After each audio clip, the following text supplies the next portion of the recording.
उसका भी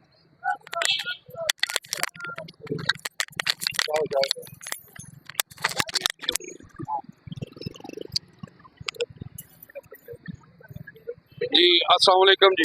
वालेकुम अस्सलाम। जनाब क्या हाल है सर, ठीक है जी अल्हम्दुलिल्लाह। सर। ये मोटरसाइकिल आपने रोका है किस सिलसिले में?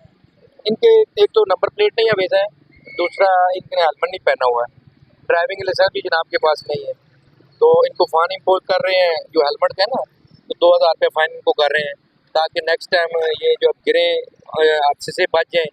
दूसरा स्मोक है, तो जब हेलमेट पहना होगा, शीशे ऊपर होगा, ये जनाब बीमारी से भी बचेंगे। ठीक है, तो इस वजह से जो मैं DIG साहब ट्रैफिक और DPO साहब जेलम और DSP साहब